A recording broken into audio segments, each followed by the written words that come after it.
Assalamu alaikum, peace be upon you. Welcome all to the Islamic Society of Boston's Cultural Center here in Roxbury. I apologize, I'm actually not dressed or prepared like our esteemed panelists today to officially welcome you, as I was just recruited to do this about 20 minutes ago. So I have coffee stains on my shirt. I work from home, so this is how people dress when they work from home. So I was here signing some checks. But that said, this is probably the easiest program for me to welcome because it's a subject and a story that I feel very, very strongly about. And as the largest mosque in Boston, we actually have we run the largest mosque in Cambridge as well. And Boston and Cambridge, collectively have probably over 70,000 Muslims.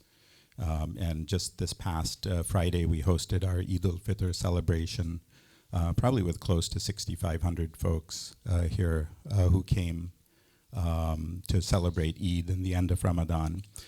So we focus a lot on religious programs, but we forget the cultural element of our mission. And this particular program and the story that it's highlighting is one of many, many stories, but very few of which have been documented. And part of what hopefully everyone will take away is that the origins of Islam put a highlight on education, and part of education is learning the Arabic language. And in learning the Arabic language, the stories that people can tell, the documentation of their histories, is preserved for everyone, and that's really how we're able to have these conversations. So on behalf of ISBCC, it's a tremendous honor to help promote the BLO production and to have a conversation around the stories that it's highlighting. So again, thank you so much. If you have time afterwards, feel free to roam around the mosque. We'll probably have evening prayers, so hang out. And any questions, ask anyone of the staff, of course. But again, have a nice evening. Thank you.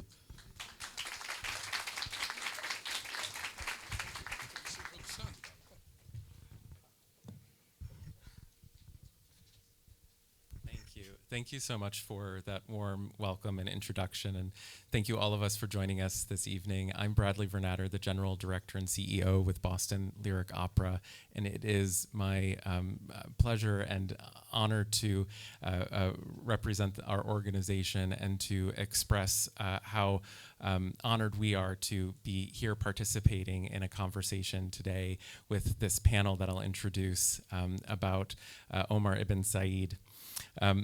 The inspiration for this evening's conversation is an opera called Omar by co-composer Rhiannon Giddens, and she's also the librettist, and co-composer Michael Abels. This work was co-commissioned by the Spoleto Festival, by LA Opera, Boston Lyric Opera, San Francisco Opera, Lyric Opera of Chicago, many organizations throughout the U.S., spanning both coasts, that were so inspired by the work that Rhiannon and Michael thought of and have created. And it is, as was said, is based on a true story of Omar ibn Said, who was a West African Islamic scholar and a man of deep faith. And to further explore this story and this opera and all of the intersections of that, we have a wonderful panel tonight that I'll introduce you to. Mbaye, Wendy Wilson-Fall, Falu Ngom, Kaneza Shawl, our stage director for Omar, and Christopher Myers, the production designer, and our moderator this evening, Khalil Abdur-Rashid. So I want to thank all of you for sharing your wisdom and sharing your insights on this discussion and on the story of Omar. The conversation will last about an hour, and there will be a Q&A afterwards, and we invite you for refreshments following the Q&A portion. So I hope that you are inspired to learn more and engage more about this story and about this opera.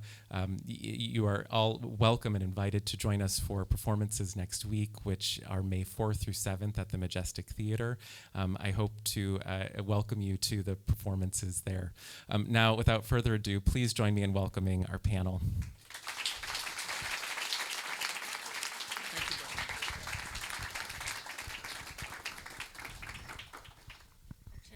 understand. Good afternoon, everybody.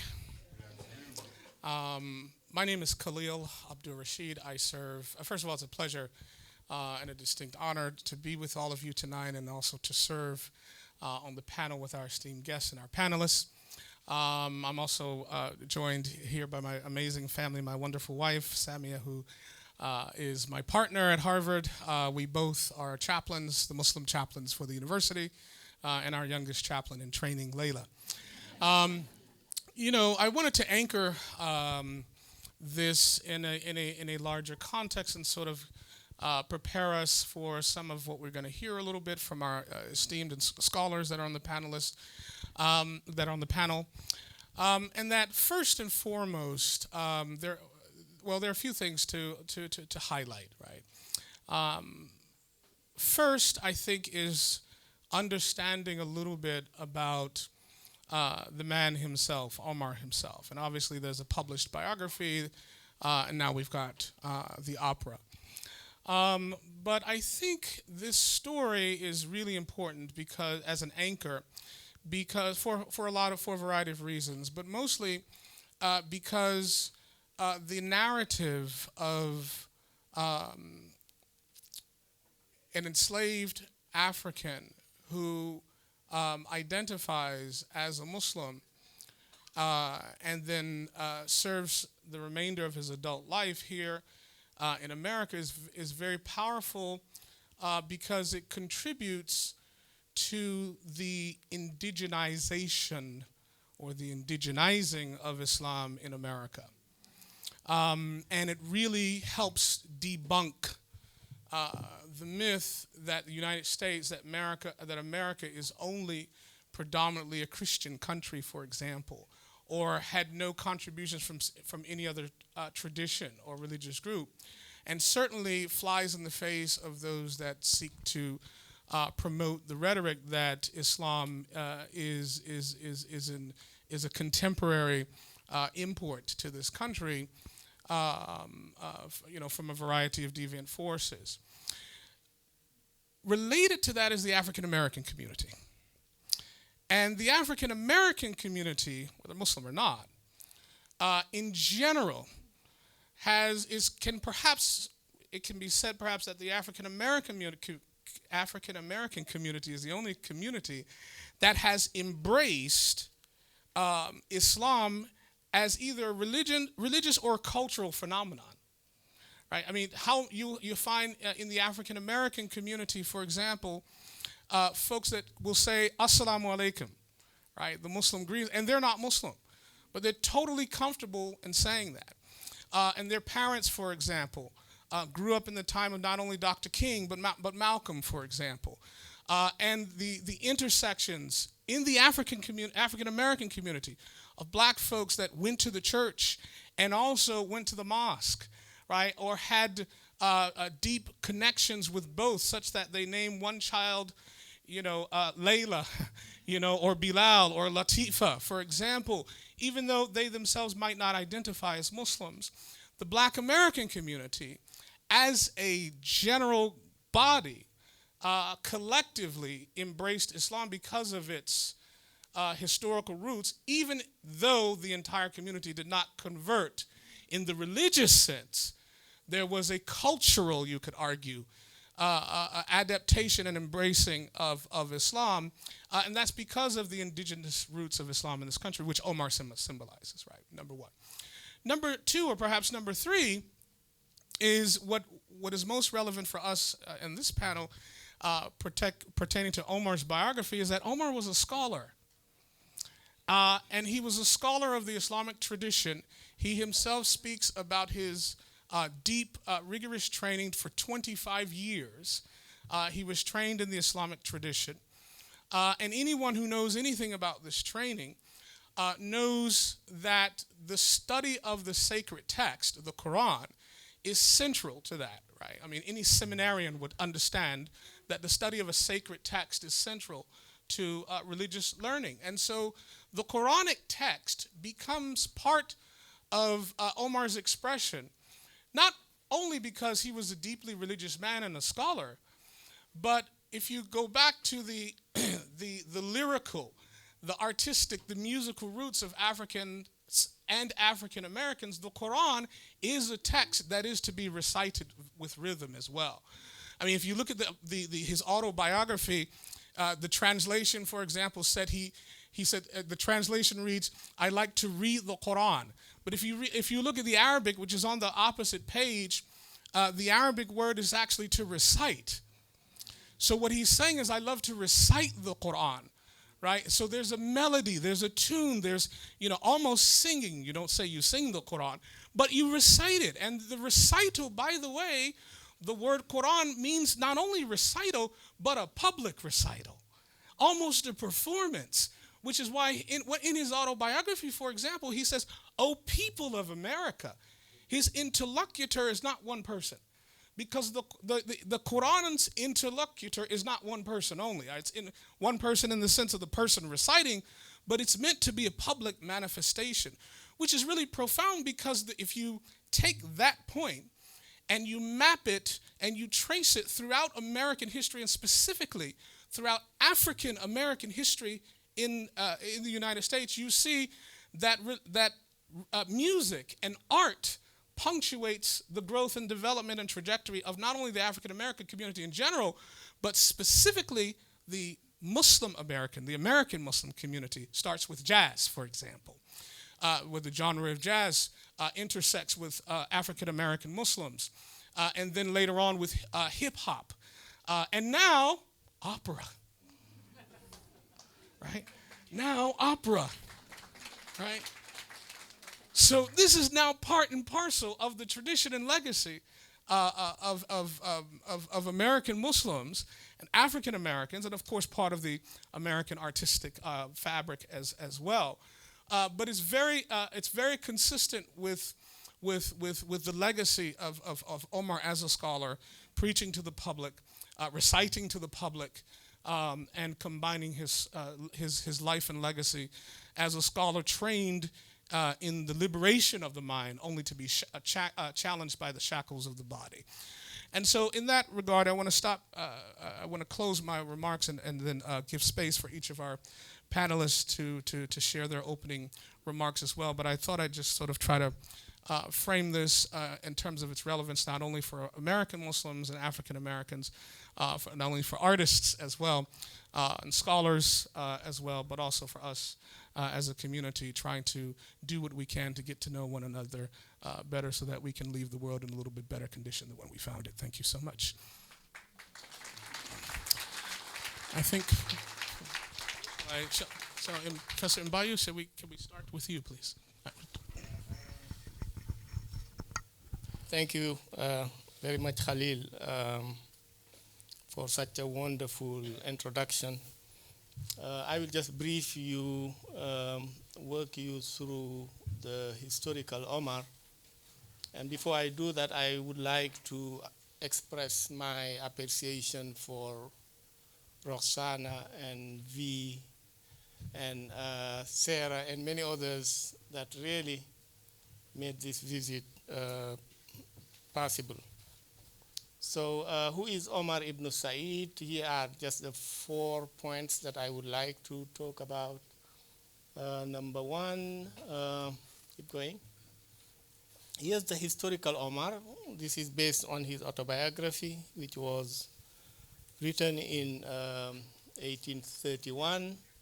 He talks about his homeland. He was born in Fouta Toro, which is nowadays in Senegal, between Senegal and Mauritania and Mali. And he talks about spending time in Bundu. We know Bundu as scholars. Professor Malcolm Gomez wrote a book about Bundu, and also by association Fouta Djallon, which is now in Guinea-Bissau. So this area is geographically, we call it Senegambia. So Omar, we know that he's from there. He was captured, according to his story in the autobiography. A large army came to his village at night and killed many people, and he was captured and sold to Nasrani, which is mean Christian, but in that the language of West Africa prior to the Civil War, Nasrani means just white person. because Christianity was introduced through European missionaries and colonial powers. So that is the context he's talking about. He was sold in Charleston, we know that, in more likely January 5th in 1808. My graduate student, that is the time they could find. And we know Professor Sylviane Diouf talks about 3 shipments from St. Louis to Charleston during this time, the last one coming in December. Omar is more likely to have been in that one. He wrote in 1831 his autobiography. We know that also as a fact, he wrote his autobiography earlier, but this is the newest or the available version that we have. But he wrote it first, I think, in 1820, the first, and that was lost. Translations, we have 2 translations during his lifetime by Alexander Cotel, published in 1848, and Isaac Burt in 1863, the year Omar passed away. And Professor John Jamison also, who didn't speak Arabic but still translated his book and published it in 1925. And more recently, our colleague Al Rice also published Omar's Autobiography translation in 2011. And we know also the Owen family, one of the most richest, powerful families in North Carolina, enslaved Omar.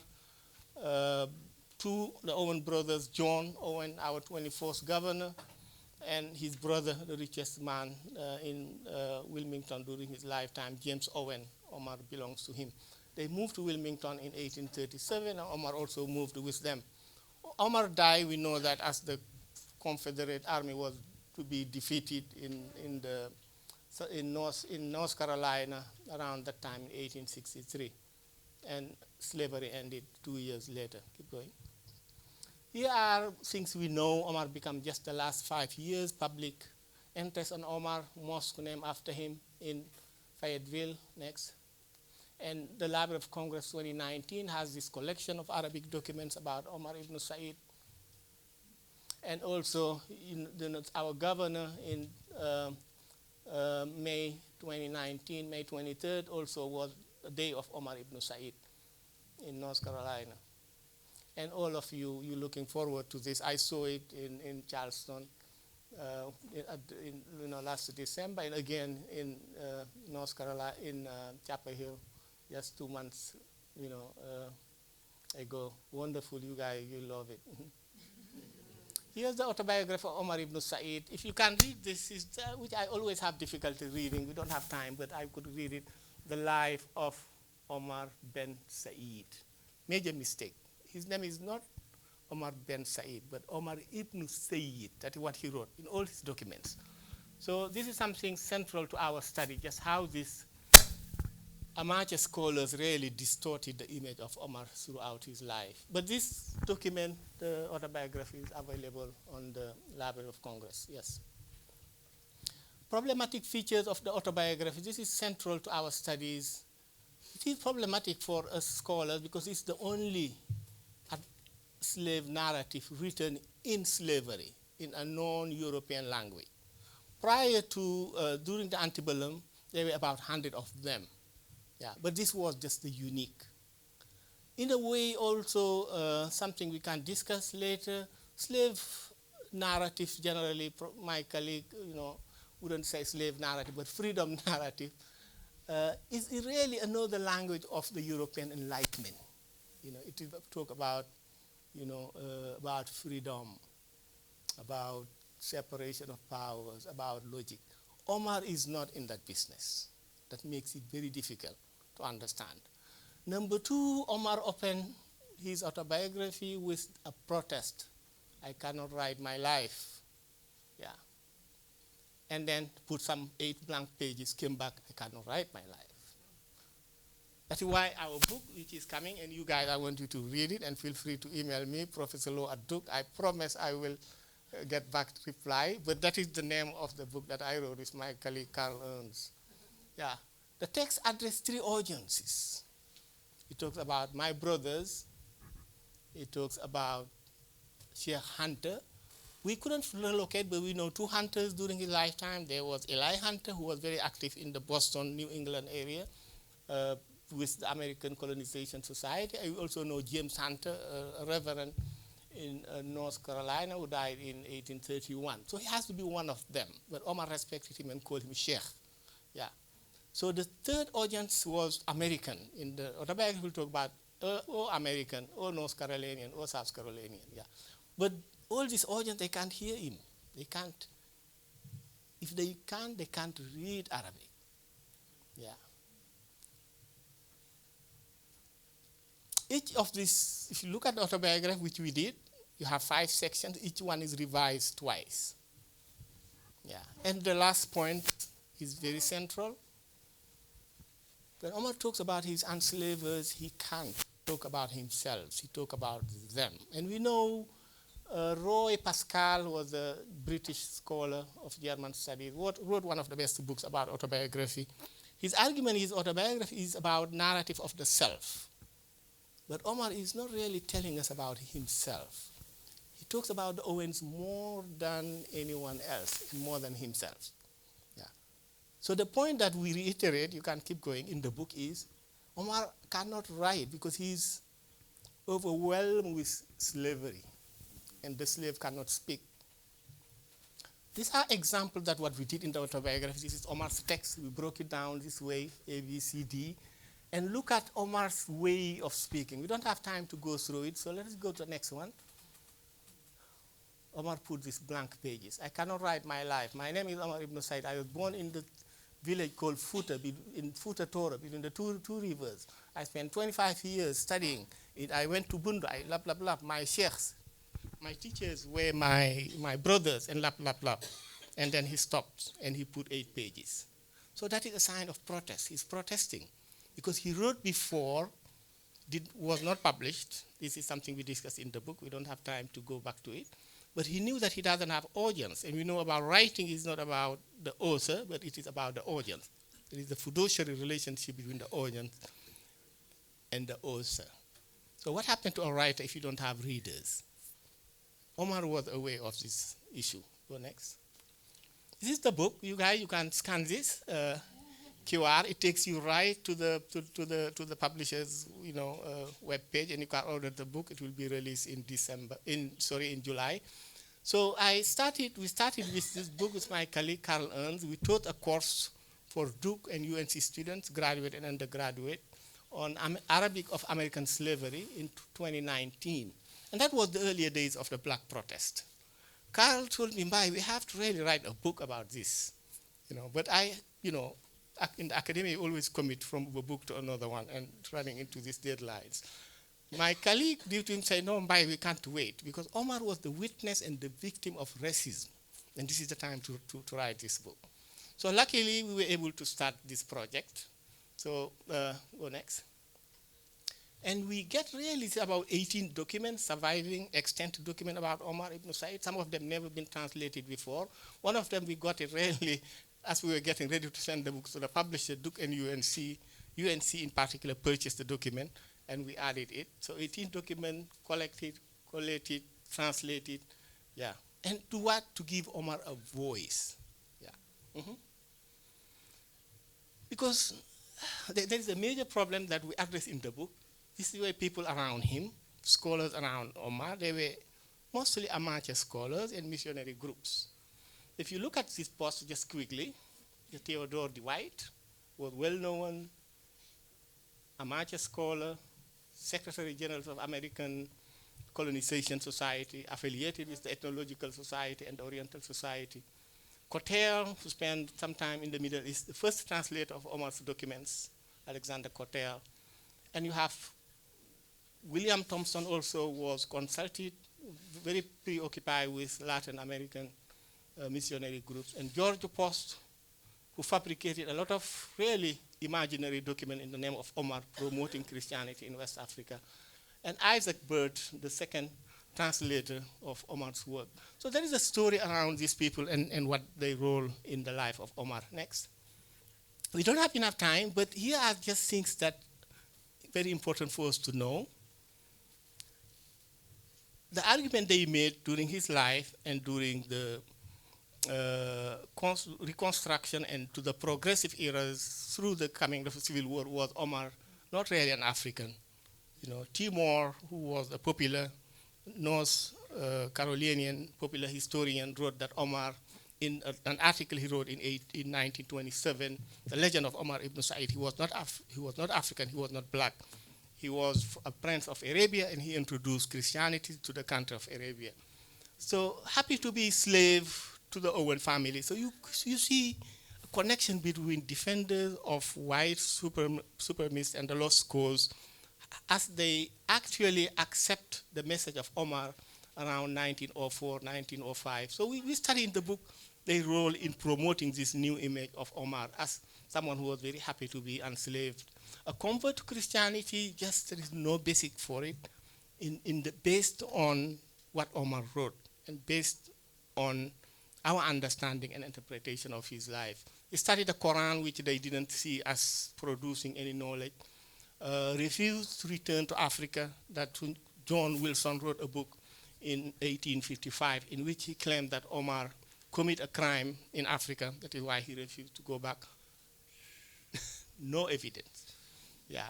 And so you have all these points. At the end, the major argument here, I will stop here since we don't have enough time. Everything that was written about Omar was lie, was wrong. So this has to do, I think, with, the French scholar Bender wrote in 1927, La trahison des clercs, the argument that experts in early 19th century were really betraying the promise of scholarship because they were promoting nationalism, racism, and colonialism. In the American context, it was very true. Failure of expertise, that is the last chapter of our book, because of two things. One, the experts of the antebellum South wanted to manage a slavery-based society. And that is at contradiction with the very nature of scholarship.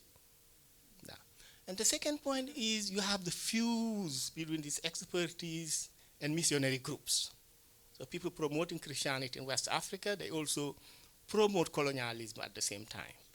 So scholarship is rooted in humanistic values. So in this aspect, it was at contradiction with the very nature of scholarship. So this is why these groups of people could not read Omar, could not understand Islam, and could not even interpret the basic nature of Omar asking in his first writing that we have in 1819 to be returned to Africa, which remained untranslated until 2023 by actually Professor John Hanwick. So I will stop here because we don't have enough time, and hopefully I will come back to it. Thank you. Thank you so much.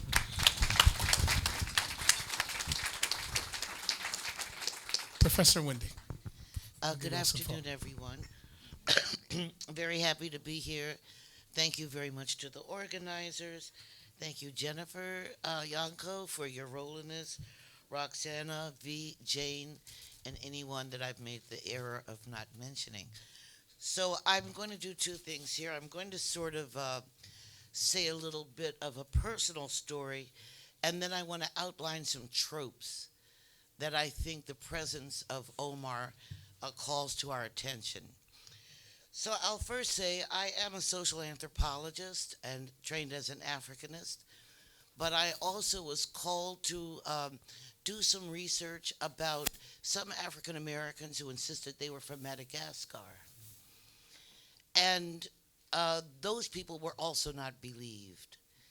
And that is what called me to work on that book, because it was a voice that people ignored. And I happened to have a great-great-grandfather who came in 1820s, whose name was Ali Jeremiah Muhammad. And I know he existed, even though nobody else believed it, from the western coast of Madagascar.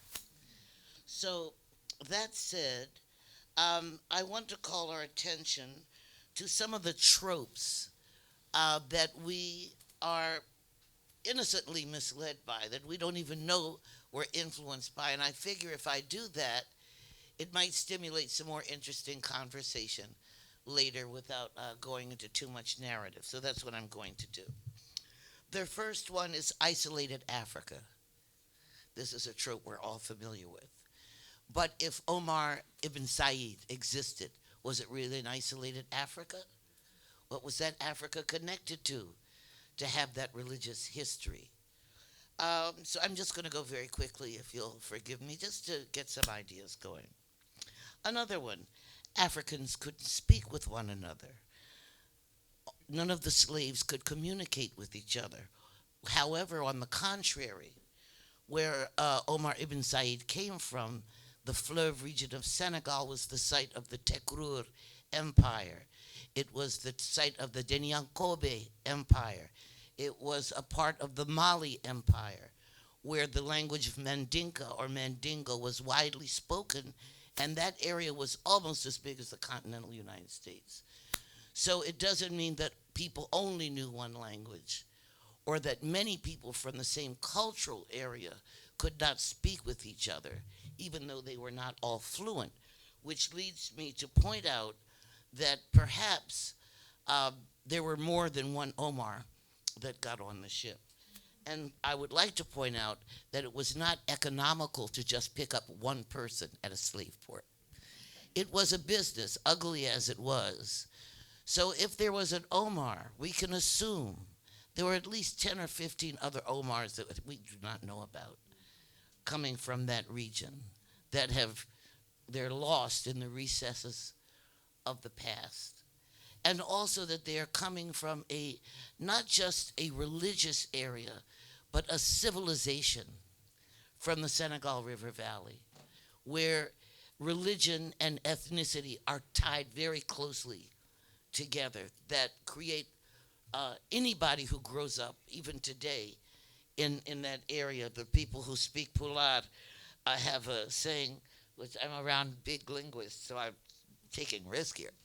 But they have that phrase, pulaku, which is a way of carrying yourself, stoicism and self-control, and not letting people see too much what your feelings are.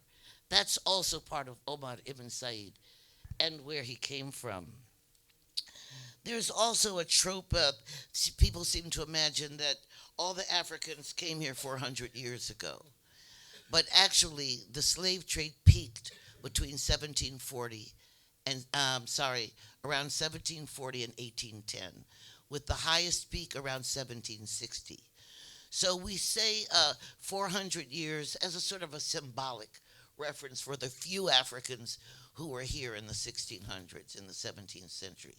Most Africans came between 1740 and 1810, and they came in waves. All the Africans didn't come at one time.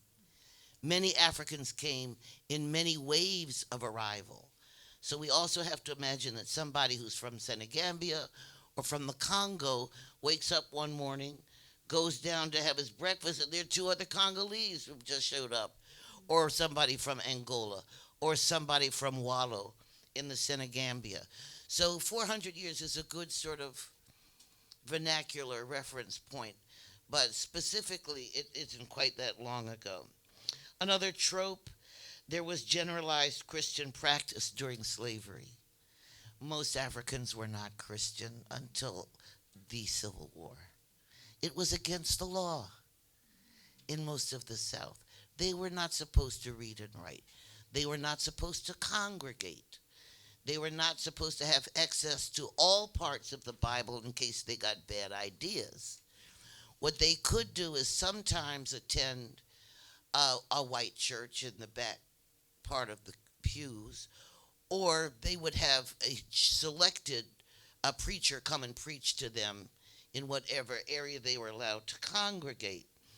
So it's not quite as we imagine it, and that leads me to one of my last big points that I want to make in this regard, and that is that people had to hide. People were not allowed to read. And increasingly, after the Civil War, Africans and their descendants were under great pressure to show that they were civilized, to show that they should be allowed to stay in the United States, especially after the colony of Liberia in the 1820s to the 1840s. Everybody, the pressure did not just come from whites, but also from within the black community to be the same, to be homogeneous, to not try to be different, to shut up and stop. You have to imagine these are people who are traumatized. So some people didn't want to hear about home. For many people, it was too painful to hear about home. So I think these are ways that we can imagine how some stories got lost. So I want to also say in closing, because I know we don't have a lot of time, we can always talk more. I think we do have two things we can say, and one is Omar was able to somehow escape the credibility issue, that he was making things up. Oh, you call them silly colored people. They make all kind of things up. Somehow he escaped that. And secondly, we do have some evidence in our music that makes us know there was more than Omar. When I did some research at my school some time ago, in connection actually with the visit of Betty Saar's daughter, the artist who was doing something on floods. Yes. No, Betty herself, I think. Oh, no, you said Betty Saar's daughter. Yes, that's right, on the Mississippi flood. And I was actually thinking of her mother, which is what got me confused, right? So, because I had worked with somebody named Charles So, who's a writer in Senegal, and realized that there are one or two Wolof words in English. So one of those words is cat, which means person. Like, look at that cat play that guitar. And cat in Wolof means person. Okay? So what was it? There are other examples as well, a few words in Wolof that managed to remain, and most of them having to do with music. Perhaps jam came from Wolof. But what I did realize is that with the flood of 1927, when the Mississippi overran its banks, a lot of the people from Louisiana and Mississippi had to go northwards. They were sent northwards as really climactic refugees to Detroit and Chicago. So we can see how some of these words entered into the musical lexicon, and with people who played blues and people who played jazz. And this is part of an American heritage. It's important to know that it comes from somewhere. It's not just some silly words, but actually some words that come from a language from the Senegambia, which is Wolof, which tells it that this is a much larger story that we're just starting to learn about. And thank you very much. Thank you. Beautiful. Professor Fowler. Thank you very, very much for the wonderful introductions. I think you've set the stage very nicely for me to make a few points, and you dig it. Another word from Wolof. Yeah, that's right. Yeah, that's right. So I think you've touched on so many points that relate to what I'm going to talk about. And the first thing is what I call the myth of illiteracy. So the myth of illiteracy about Africa really developed during the early colonial contact, when actually many of the previous explorers recognized high literacy rates in many parts of Africa they visited. For example, the French governor noted that more Negroes could read and write in Arabic in 1828 than French peasants who could read and write in French. And so you have other testimonies. Francis Moore of England, who died in 1756, an employee of the Royal African Company of England, made similar remarks. Leo Africanus from the 15th century, Mungo Parks of 18th century, Ibn Battuta, 14th century. All of these people recognize widespread literacy in these regions where Omar and others came from. So contracts actually were written in Arabic because Arabic has served as the Latin of Africa for 900 years before the colonial encounter. And so it's so interesting that many of these people we're regarding as illiterate are not actually not only literate in Arabic, but they're also literate in their own languages. So we're talking about people who have multiple literacies. And that's where when I was talking to my colleague here, I think there's another part actually in Omar's story that hasn't been studied, is his writing in using the Arabic script to write English and to write Fula, his own language. Okay? And this is because in these contexts, people are multilingual, and Arabic as a language of the Quran binds Muslims everywhere, right? But in addition to that, scholars are trained to be able to read and write in multiple languages. So when they're talking to local students to explain local concepts, they use the local words, local languages. And these traditions are flourished along Arabic teaching. And I think this is very, very important, that these people we're regarding as illiterate are actually multilingual and have multiliteracies. Okay. Another point that I think is also very important is the Arabic that is used in most of West Africa, and I saw some of the features in the text that Professor Lowe showed. These are what we call Warsh-based Arabic. This is a classical Warsh-based Arabic. It's very different from modern standard Arabic because it's the oldest form of Arabic that arrived in the region in the 11th century during the when King Warjabi first converted into Islam. The f, for example, of that Arabic and the way the q is written in that Arabic is very different from the way modern standard Arabic is written. Okay? So this poses problem for scholars. Okay? So scholars have to know this classical Arabic system that is used in West Africa to be able to make sense, okay, of these texts. That's number one. And then you have words that are African languages written in using the Arabic script. Okay? So this poses really serious problem for scholars, and I think that's why stories of people like Omar ibn Said have been really invented, because people were unable to access the content of these materials. And in many places, actually, these documents, because many scholars can't read them, they're labeled as undecipherable Arabic. Well, it's not undecipherable. It's just that the scholars are trained, the training of the scholars are not appropriate, right, to penetrate these texts. So I think that's very important. Another point that I think is very important here is really to highlight the different layers of the Islamic education system in West Africa around the time of Omar up to now. It hasn't really changed. There are three tiers. The first part, which is often more talked about, is the rote memorization. And that rote memorization part, the reason why it's so important, because it's shared across the Muslim world. The goal is to ingest the Quran into the chest of the Muslims. So they become what my good friend Professor Bushware calls walking Qurans. So they carry the Quran wherever they go, and they embody the ethical and spiritual dimensions of Islam. And that's probably one of the reasons why enslavement did not destroy that walking Quran. And that's part of the reason why Omar was able, okay, to because he had already the Quran in himself, he was able to reproduce and write text. The second level then is beyond rote memorization. It is what is often called the peripatetic learning, traveling and learning.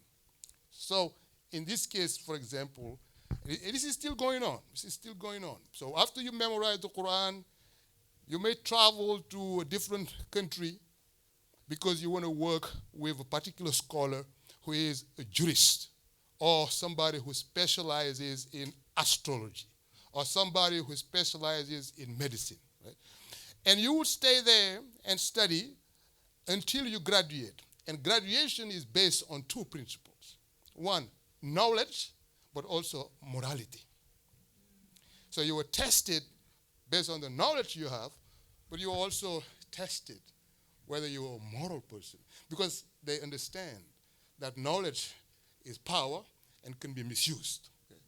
And that's the reason why peripatetic learning has been very, very important in the formation of the scholars that we have, even today, where morality is always combined with knowledge. Okay? And another point, and I think that's the one of the most important points, is also how these peripatetic learning, these advanced levels of Islamic education, also created families, connections, and ties, and connections between different regions. And I think that's also very important. For example, North Africa has been separated from Sub-Saharan Africa. Yet, North and Sub-Saharan Africa have engaged in intellectual exchanges, in trade, for over 900 years. In fact, the Sahel itself, the Sahara has never been understood by locals as a barrier. They call it the Sahel. Shore. They saw the desert as a sea to be crisscrossed by camels. And so you have intellectual ties, historical ties, trade ties that I think are really important, that unfortunately the way academics talk about these regions is separating North Africa from Sub-Saharan Africa, has also contributed to the misunderstanding of Sub-Saharan Africa. So these are zones of continuities and relationships. And to end, I know we don't have a whole lot of time here, but the issue that you've touched on, which is music, the centrality of music, that was touched here. This is very important because, first, the Quran is meant to be recited. African traditions, too, are filled with music. Okay. So this is part of the reasons why I think the adaptation of Islam in West Africa has been really easy. Okay? Because the culture that was there was already a musical tradition, a musical culture. And that's very important, because what it creates is actually what some of us have called music-derived pedagogies. So the Quran is recited as people go to the Quranic school, they memorize, and then they learn the script, okay? Later, they write poems in their own languages, and they recite those poems. Many people actually acquire literacy because they memorize these beautiful poems of local Shakespeare's in Wolof, in Hausa, in Mandinka. And it's because of those beautiful poems they memorize that they later learn the script in which the language was written. So literacy here is not really beginning with ABC. It's actually beginning with hearing, memorizing these beautiful poems, and later learning to decipher the script. And this is actually now going on online. I just checked. The young people now in the diaspora can listen to all of Ajami poems, to Hausa poems, to Arabic poems from scholars, and you can see the text is time-aligned with the transcriptions. So what was once happening in rural areas where the griot would be carrying, their drums and reciting beautiful poems is now happening online. And I think if Omar was alive today, he would be amazed, because what happened in his village is now being moved to, And thank you very much for a wonderful presentation.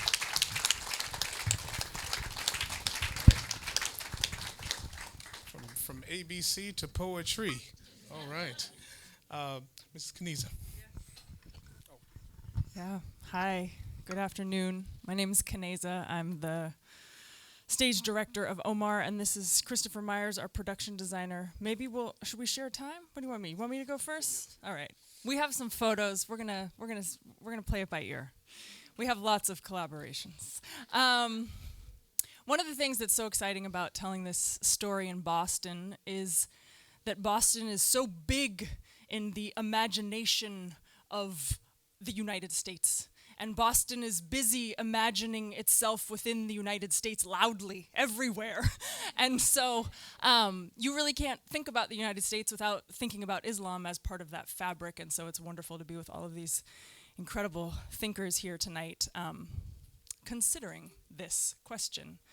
So we have some images that'll come eventually, and we may go out of order. Oh yeah, you know, we can start on the black slide for a minute, just because I don't know if we're going to get to it all. But maybe I'll start with some basic frames on how we think about this opera. We really think about the opportunity in delivering this music and this glorious music and libretto. We think about the contest of languages in Omar's life.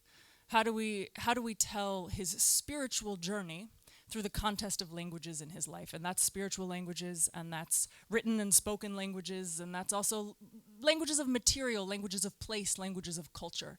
So that's the frame that we think about in how we merge the design and staging to deliver this music. Let's look at some of these images.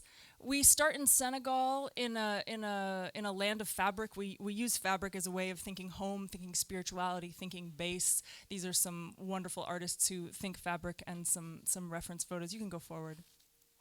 And we also then think about the Americas as a place of wood and the kind of industrialized labor of the board, of the wooden board, and how do we kind of think about these transitions between place and anchoring. There's also, this is some work by wonderful African-American artists who think kind of wood and diaspora brilliantly. Leonardo Drew, Beverly Buchanan, Whitfield LaBelle, also an image of a clapboard church, and a haint blue porch, which we'll come back to. Okay, we can keep going forward. And as we think about this contest of languages in Omar's life, we really invest in how language exists everywhere in our set. So we have printed fabrics with Omar's writing, with his writing in Maghrebi Arabic, with his writing in English, with his drawings. You can go forward. And these are some of the beautiful fabric designs by Christopher. We can keep going. And we also, you know, there is one scene that depicts the Middle Passage, and we're very interested in all of the depictions of writing on the continent, and that is so often not, as everyone's been talking about, the kind of story of how we understand language on the continent. And so in the scene of the Middle Passage, 4 performers come forward and sing their story of that experience, and behind them is a flag that depicts a West African language that could have hypothetically, although tends to say in front of a linguistic scholar, could have hypothetically existed on that ship. We'll get fact checked later. We can keep going forward. In thinking about American chattel slavery, we also think about the institution of American chattel slavery as an institution of language. People were bought and sold, and slavery existed long before people were ripped out of their homes in West Africa and forced at gunpoint to the United States. But the particular atrocities wrought by American chattel slavery, one of the powerful tenets of that institution was the naming of a permanent condition attached to the body, and that was in fact something new, and continues to define how the institution of American chattel slavery functions in all of our lives, and defines how we all understand ourselves and each other. So we also have depictions of the institution of slavery, a runaway ad, a block print of the Middle Passage. We can keep going. Manifests, ship manifests, ledgers of people bought and sold. On the right, signature of an illiterate white on a contract selling a human. We can keep going forward. And then, of course, Omar's writing in English, and the many worlds that lives between. Christopher talks about, can I do this? Because I don't think we're going to necessarily get to all of our production photos, but we can scroll through. One of the things that Christopher has talked about along this collaboration is the great hyphen of African American. And that so for us in telling this story, we ultimately are telling the story of how Omar comes to hold all of these languages at once. And that is a hyphen that has defined the world's understanding of itself. And so I think at best when we deliver this music and when we deliver this production, it is an invitation for all of us to understand our own intimacy with how this story has literally defined our own lives, whether we are the first in our families to sleep on this soil or whether we've been sleeping on this soil for many generations. If we have time, we'll look at a bunch more photos, but I want to make sure to pass to Christopher. This is a mosque that figures loudly in the work. I think first of all, it's such a gift to be up here with you guys. I mean, to have a conversation. So often you're on a panel conversations and you think, man, I want to have dinner with everybody afterwards, and I'm excited for that conversation. I want to talk to you about Andy Razaf. I want to talk to all of you in so many ways. To hit on and to kind of reiterate and underline some of the things that have already been spoken about, we can't trust the archive. African Americans cannot, I can't look, I know the plantation that my people were held on in West Virginia. We have some tax records I can look at. I can look at a will here and there, but archives do not serve us well. What we have to do, for those of us who have lived in a world that has actively tried to erase our histories, we have to imagine ourselves in the in-between spaces of these archives. And that is what, Professor Lowe is speaking about, to look at that 8-page absence and to realize that there's a moment of resistance there. Even when you have all of these narratives, and whenever you see the old narratives, they're always written, they say, as written by himself.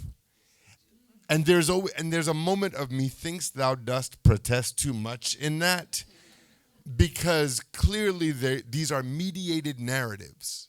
These are narratives that are loudly mediated. They are published by people who aren't us, and they are to tell a certain story. And so what we have to do is imagine ourselves outside of the archive. And that's the gift of being an artist, and the gift of working on this piece is to do that imaginative work. The focus of this opera is a group of artists coming together to try to imagine who this man was outside of the narratives, outside of his handwriting, outside of his of the ways that he is reported on, outside of the many lies being told about this man. That's what we get to do. We get to fill in those blanks, and that's really, I've come from a research background, but the gift of being an artist is to really delve into that imaginative space of what is this man's life? What challenges was he focused on? The only other point that I think is super salient to this is the sense of hybridity that is the birthright, it seems, of black people throughout the world. And I'm really fascinated with this, because when we're talking about Islam in West Africa, you're talking about collisions of cultures. What you're talking about is many, many cultures that are talking to each other through the medium of Islam. And that's a gift. And that one of the things about Islam that is so powerful in the experience of Hajj is the idea that you have to go and confront all of your brothers and sisters who are from all over the world. And that kind of hybridity is something that the global South is revels in, right? The global South revels in that kind of hybridity in a way that it seems to shake the foundations of the global North. I say this, we're talking about opera. Opera is really funny because on one hand, it's full of hybridities. Every third opera takes place in a country that the writer had never been to. Turandot, Aida, all of these operas are the global north trying to find a way to talk about the rest of the world. And then there's us, the rest of the world, and we understand that we are always in that conversation. And that hybridity is central to Omar's life. So even as he writes about Christianity, he weaves in verses of the Quran, right? He weaves in ways of thinking that are unique to him as a West African, as a Muslim, as a scholar. And that kind of hybridity is done where traditional operas like Turandot have to make up a full China, have people crazy names, nothing to do with China, never met a Chinese person, was like, let me make up a China. This contemporary opera gets to borrow from all over the world and gets to think about the way that this one man in 1830 touched generations, touched geographies that he would never set his foot in certain places, but his life was a testament to connection and to all of those kinds of hybridities. And I think that is the other part of that kind of imaginative leap that we get to make as artists, is we get to revel in that hybridity. We get to revel in the kind of conversations we're able to have here amongst each other and with y'all. And I'm just saying it's a thrill to work on this. It's been a thrill to work on this. It's been even more a thrill, all of the conversations that have come after. And I imagine that too is something that Omar ibn Said looks at now and realizes that all of these people get to talk in relationship to each other. Thank you. Beautiful, beautiful. So now I'd like to open it up to you all to ask a question. If not, I have a question. So we will not be, without questions. But we would like to open up to the audience now to ask the panel, our scholars, our artists here, anything you'd like. We've got about 20 minutes or so. Are there any questions? Please raise your hand. Can we see rest of the production photos? I would like to see those photos very much. Why not? Let's take a moment. The image that is that your? No, we have it.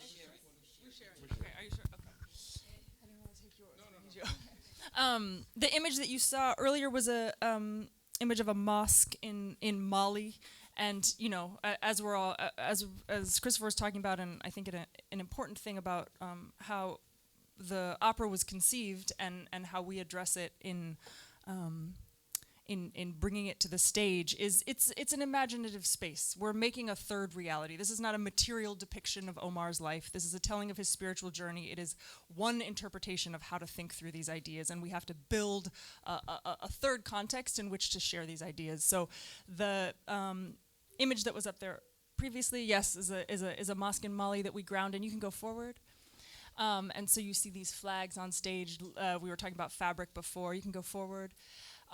It also kind of echoes tablets, and try to think about scholarship and places of learning, and those shapes of those flags also kind of echo these writing tablets. You can go forward again. Projection onto it. You can go forward. Go forward. Thank you. Yes, there's an actual production image on the stage. Yeah, the figure down left is the mother. You can go forward. You see the fabric printing. You can go forward. Beautiful, some of those actual projections of tablets. You can go forward, and you can go forward. Yeah, you can go forward. That's the cross section of the ship that gets depicted in this scene, which is the middle passage. You see the language flags we talked about earlier as people come down and tell this story. And again, that sense of we're not telling the material reality. We are creating a world in which, y'all have seen an opera. You've seen depictions. We've all seen stages. There are no slavery rags in this ahistorical conception of how people dressed during slavery. Everyone is dressed beautifully in these fabrics that talk about traditions of care and traditions of tending to fabric. You can keep going forward. More of the language, go forward. You can keep going forward. You can keep going forward. Yeah, you can just keep clicking, and I'll talk. The Arches of Charleston, thinking about how each place builds the next place. So the ship becomes, the ship of the Middle Passage becomes the Arches of Charleston in which this auction takes place. You can keep going forward, which becomes the plantation in which Omar was first sold into in Charleston. You can go forward. We think about, this is a reference of Keith Haring's Dress for Grace Jones. You can go forward, that we think about for Mother's dress. When we return back to fabric, Mother visits Omar in a dream, and so she comes out in this fabric, in this large fabric, getting us back to that. You can go forward. Beautiful. You can go forward. And then in the second act, Omar is in jail, and we depict that in the grand estate of Omar's mind and his holding of his walking Quran, him being this walking Quran, that he sits in that jail cell and he writes in Arabic. So we depict the expansiveness of his retention of self in all of that, and in the jail you can go forward. You can go forward. You can keep going. You can just keep clicking. So we can, yeah, more production images. A dance, the figure in the right. We'll get back to that. Yeah, beautiful. You can keep, great.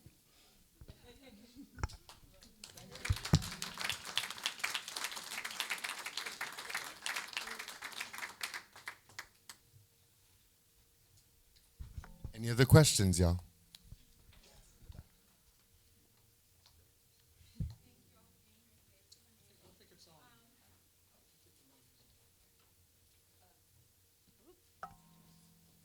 Can you hear me without it?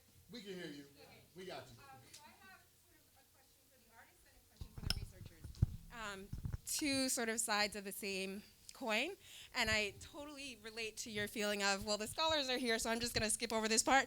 I've written historical fiction, and it's kind of nerve-wracking, you know, feeling like the people with the facts are in the room. So my question for the artists is, how did you reach a point of the audacity, and I mean that in a good way, to imagine, you know, what you could fill in? And then my question for the scholars is, how does it feel to see art that engages in that imagination, you know, when you're so engrossed in the facts and finding what is actually available to tell, you know, what really happened? That's such a good question. Just Also, what are you writing? We want to know what you're writing about. I have bookmarks. I'll share them. Okay, great. We want to know.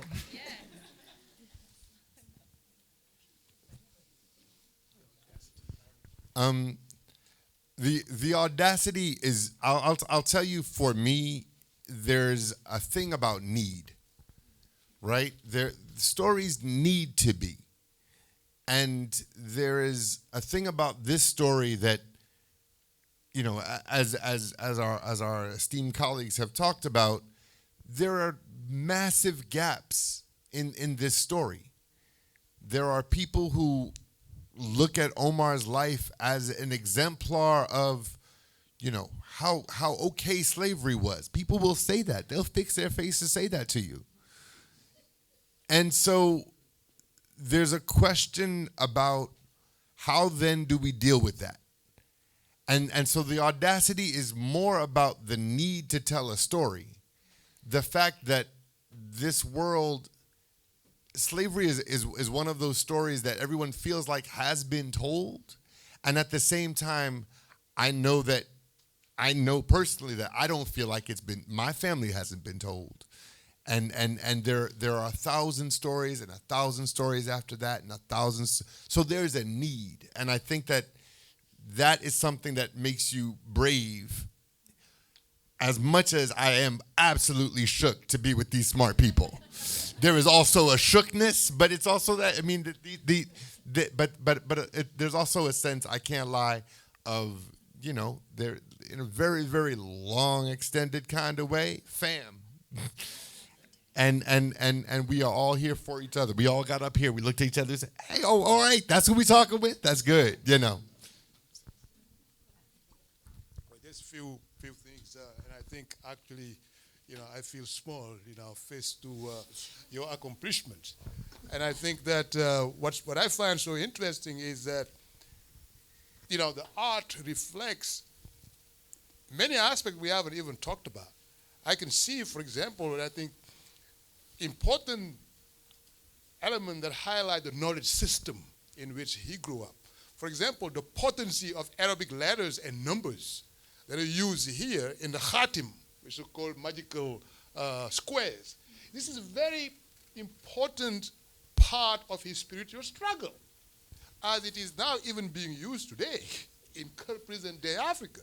So you can see, there were several pieces where, he's actually using a knowledge system that is based on the potency of Arabic Quranic letters and numbers, similar to the Kabbalistic system, for some of you who are familiar with that. So that's something that's really shown in the art, The other part that I think is also very clear that the art has been able to capture so beautifully is the complementarity of realms. In this worldview, the writing and orality are interlaced in the same way the visual and the invisible world are interlaced. The Zahir and the Batin are interconnected. And that's also very well captured in. So I'm very impressed, and I should be bowing,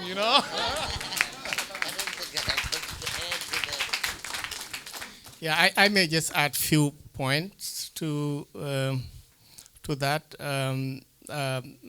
We spent the last 6 years in local and national libraries with students and colleagues trying to find the historical Omar, which is really challenging. Professor Paramore cite J.J. someone in writing in 1904 in the Wilmington Observer that the most written about Negro in the antebellum South was Omar ibn Said and Frederick Douglass. So, but if you look at from Omar's first writing, documentary writing, 1819, up till let us say in the last 200 years, only one book really has been written about Omar. It is not even a monograph. It is Professor, our colleague, Ala Rice. It is just edited volume about articles about Omar. So really, that was the challenge for us. Why there is no standard scholarly work to address Omar. So that is very challenging. It's challenging for everyone. It has ramification because this is slave narrative. The standard really work among African American scholars about slave narrative is Starling's book, which she defended in 1950s but published in 1980s. And the argument she made was that slave narratives are good for historical reference, but not good material for literature. The second point she made, prediction, was it will be extremely useful for storytelling for the coming generation. So we know that at the time she was writing in 1960s, she didn't have the tools that we have now to really appreciate slave narratives. So that's why she made that generalization that it is not very good for literary context. So for me as a historian, I appreciate, an opera about Omar. It is very timely with our book, So it is a good PR for us. But at the same time, also as a scholar, I know the existing risks there. The enslavers, they have a tension between telling the good story about the good Negro Muslim becoming Christian. But at the same time, they couldn't read his writing. So they have this conflicting interest, clash of interest between these two. So they just overlooked his writing and tell his stories. So in a way, also I appreciate the public interest about Omar. We have to also go find out the historical Omar. That's what I'm mostly interested in as a scholar. Yeah. At times, it is very risky when certain areas of scholarship are not well explored and we introduce it to the public in our imagination. It can be extremely very risky. So as a scholar, it is our responsibility to enjoy the beauty of the opera, to ask you guys if you want to go and see it. But at the same time, also, we want you to dig into the existing scholarship about Omar, which we as academics trying to provide. Thank you. Thank you. I think I'll just also point out some of the scholars who, in particular, have worked very hard in the United States. There's Sylvian Juf, who is a scholar that at one point was at the Schomburg Library. There's Michael Gomez, who wrote Black Crescent and Exchanging Our Country Marks. There's the late Gwendolyn Midlow Hall, who wrote African Ethnicities in the Americas. There's Paul Lovejoy, who wrote Transformations in Slavery. So there is a large literature on this topic, and I have to say, it is very exciting because there are so many new discoveries. We're living through a time, I often tell my students, it's like neuroscience. It's like you don't even want to go to sleep because some more stuff is coming up the next week. So much work is being done in African studies and in African diaspora studies right now. Part of it is the internet. Part of it is the greater linguistic capacity of scholars. Part of it is the increased mobility of scholars. But it is extremely, extremely exciting. And I'm glad that Professor Lowe brought that up because I'm very happy in terms of need, and I would also say in terms of demand. It really makes me so happy to see more people be introduced to these topics. And because this is the world continues to turn. And more stories, more discoveries will come up that will teach us more about ourselves. So there is this tightrope.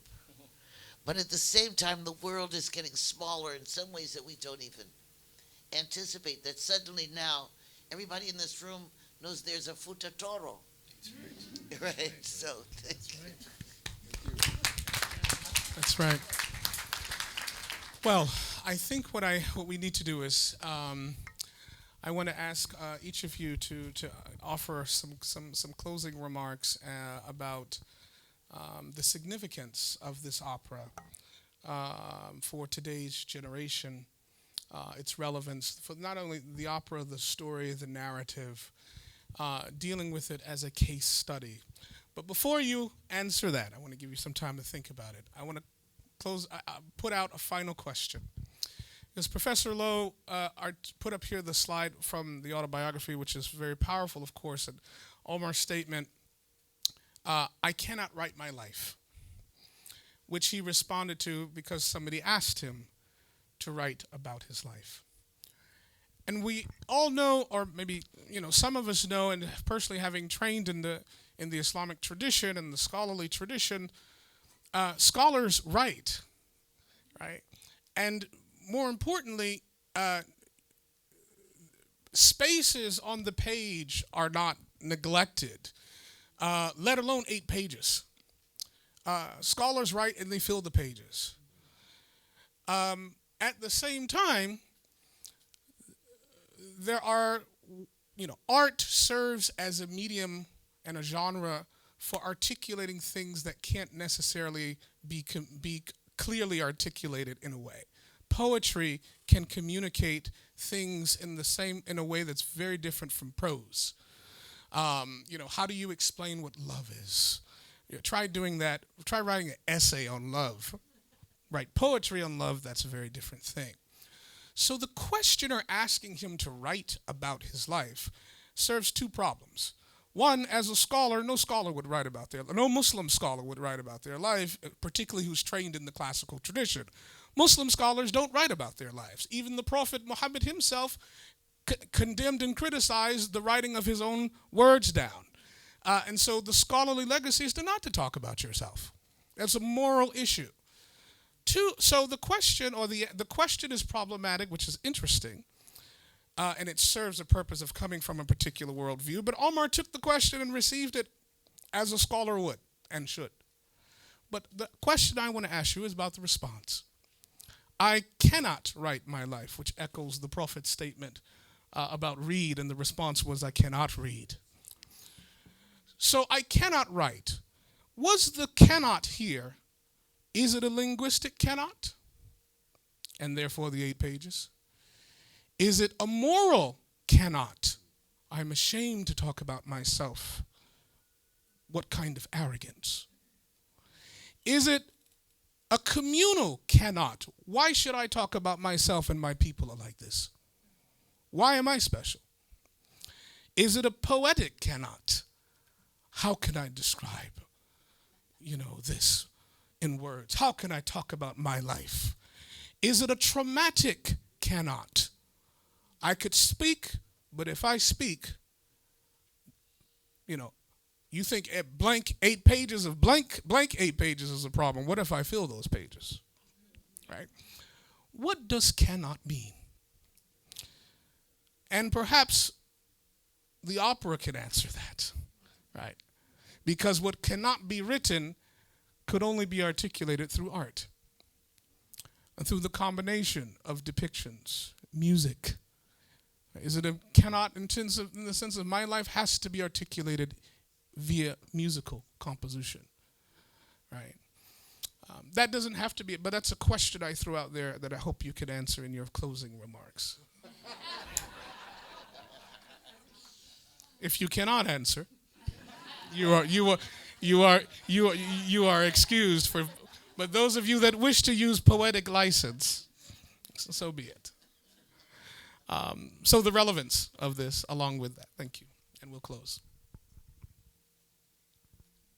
I'm going to take a stab at something impossible. I'll tell you 2 things that this relates to me.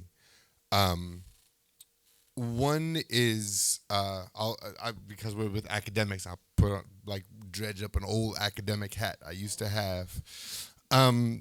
There's a Italian philosopher named Giorgio Agamben who talks about witnessing. And he writes this book called Remnants of Auschwitz, in which he talks about the idea of what it means to witness trauma. And in that book, he talks about 2 figures. He says that all the people who wrote memoirs talked about the failure of their ability to witness because they were able to write. The people who really witnessed were not able to speak. And that I think relates to this question. The other thing that I'll tell you is a quick story about Marian Anderson, because we're here and it's opera, and she's the grand dame of sisters who were singing. In that famous concert that she gave in D.C., afterwards, everyone was so taken with her. They were taken with her voice. They were taken with just the power of what she sang. And she said, in reaction, I'm paraphrasing poorly here, she said, imagine what I would have said if I was free. And that is part of the impossibility that we are given as artists, as thinkers, as people who are thinking about colonialism and slavery and trauma and all of these things, is that we're still navigating systems. We're still figuring out what we can say where and to whom. We're still looking out at audiences and wondering whether or not this will find sure footing. And we really have a sincere hope that this does.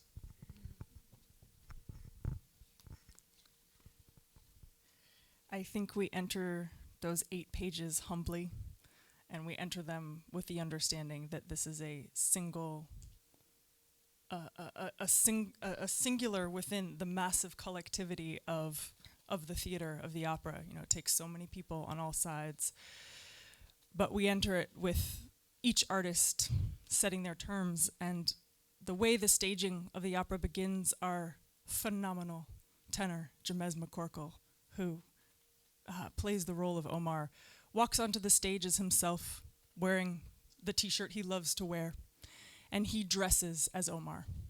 And we understand that we are meeting each other today in the theater to do our best to imagine a story together that has defined all of our lives, and that becomes the platform for all of us to understand our own intimacy personally with this story.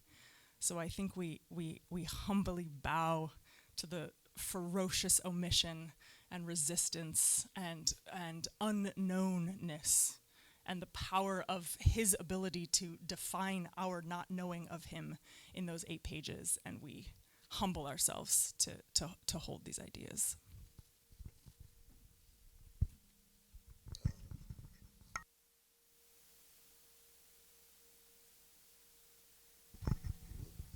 I just made a few points. I don't know if I cannot answer that question. This actually, can you hear me? Yeah. My hope is that these new archives are expanded beyond Omar, because there are other Omars out there. There's one, Abu Bakr as-Siddiqui, well known, who was purchased and then brought to Jamaica, but he was more educated than his master, and his master asked him to keep records of the plantation, and he did so, writing using the Arabic script to write English. So those are also important archives. And in Brazil, especially in the state of Bahia, there are similar archives of numerous other Africans who were enslaved around the same period, whose documents are still there unstudied. So it's a challenge for the next generation. I think it is to really retool, to develop the language, the cultural expertise necessary, just as to become Professor Lowe's student, to be able to make these new discoveries. That for the first time, we can actually look at a text and look at the features in that text and tie it specifically to particular communities. And these texts, by studying the handwriting, the dots, and the placement of the vowels, you can actually have a profile of the person who produced the text, what level of education they had. Were they like my dad, who never finished really the first year? Were they beyond that? And you can track that and have a more accurate profile of that person. And I hope that's going to be the next phase and a challenge for the next generation. So I cannot write my life. It really means, but we can. Yeah. And on that note, I would like to say, first of all, there's so many things that were already said that I wouldn't dare to try to reinterpret. But I would say there are 2 words that come to mind. The first is compassion, and the second is ambiguity.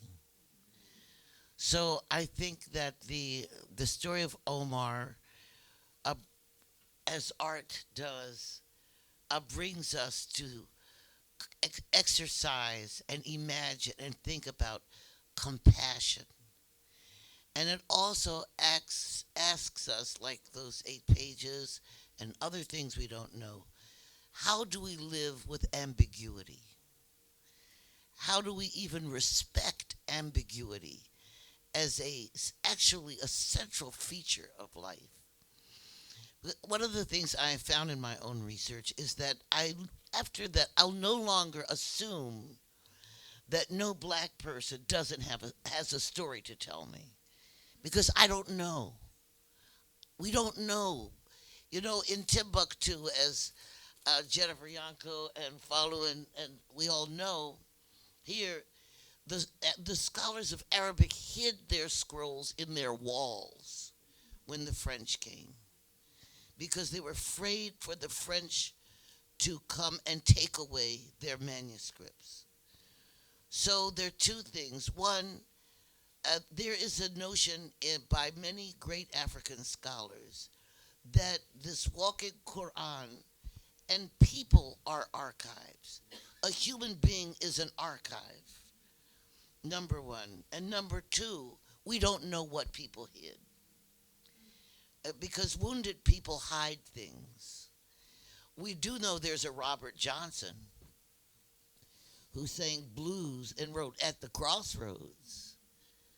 But we have to have the faith to understand that there's still an ambiguity that's calling us to pose other questions and to listen to each other. And I'll stop there.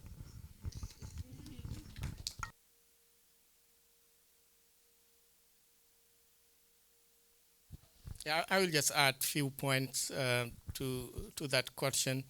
I know earlier on I said Omar's first letter was translated in 2023 because I am here just looking at the correct translation that we have coming based on John Hanwick's 2003 translation, and earlier on Professor Allen's attempt. But all these were really limited in terms of what the message was. So it is true to say in 2023. So coming back to Imam Khalil's question, I have to just go back to the historical Omar, which will help because context always matters.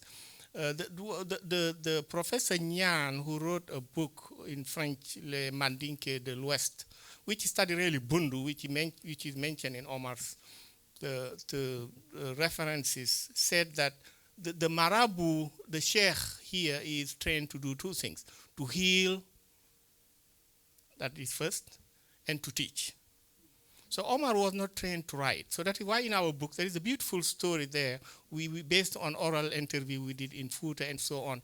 What may have happened to Omar as he was taken from Saint Louis from Futa to Saint Louis, holding station, and then using pirogue to the big ship, and then a month and a half, as he told us, to. So we describe it one by one what may have happened to Omar. So you guys should read that. The second point related to that is, Ampateba, who is also a Fulbe like Omar, argued that, you will know when you know that you do not know. So not knowing where Omar came from is an ethical value. So if you look at the Southern archives about Omar, they always wonder why Omar liked to listen. Omar is good at listening rather than on speaking. So you'll always see that Omar is a good listener. This has to do with the tradition that there is a wall of saying that noppi mogen wax ndax ku wax feeñ. The virtue of silence is superior to the virtue of speaking, because he who speaks will always be classified and known. So there are some ethical values there under grounding Omar's attitude about writing itself. But what happened is this, though. Once Omar said he can't write, he put first, if you look at the autobiography, he put there one surah from the Quran, which is Dominion, about 30 verses. Here you talk about someone 50 years in slavery. He was captured when he was 37. One of my students told me, why did they capture Omar when he was 37? I told him, well, there is a context to that, though, because normally a 37 person would not be enslaved in Africa. They take the younger. It's a better investment. But remember, though, these guys were running because the British were to stop international slave trade by earlier in 1808. So they had to pick up anyone in West Africa. They had to clean everyone. So that's why they brought Omar as a 37-year-old. But once Omar said, I can't write, he put this surah to, Dominion, about 30 verses right there.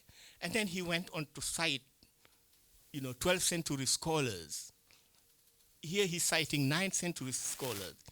He's citing scholars from 14th century. He's citing from, so you have over 24 citations that Omar is providing. So what he's doing, he's performing there, because performance is very important in this type of scholarship. We discussed that among Omar's books that he must have read was Abu Madian. Abu Madian was a Sufi, educator who wrote the ways of the disciple. And there are some verses there in Arabic. He's saying, "Walazimi sumta fa in su'ilta faqul." He's teaching his student that always be silent. When asked, the first step and the first answer is, "I don't know." And then you come and you say what you know. So actually, if you look at earlier translation of Omar, the limitation where they just didn't understand him, they say, "Oh, he's saying he doesn't know. Therefore, he doesn't know. Then we should not consider what he's saying."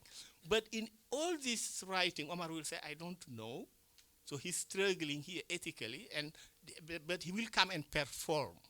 Things he wants to talk about in terms of religious scholarship, citation, philosophical, he made it very well. So Omar's writing is extremely advanced level of Arabic in this context. So there is a context here of also being humble. And Imam, you know that when you come to the mosque, even if you're the Imam, you can't just go and lead. You have to stand and wait someone to move you up, so you can lead the prayer. So in a way, Muslim scholarship has this element, dimension of humility, which was really missing in our, in this, and we discussed in chapter 5, just the expertise. Those set of Renaissance values really clash with Omar's educational background. Thank you. Very good. Very good. So we end on the moral. On behalf of the Boston Lyric Opera, I want to thank our panelists. Let's give them one round of applause, our scholars and artists.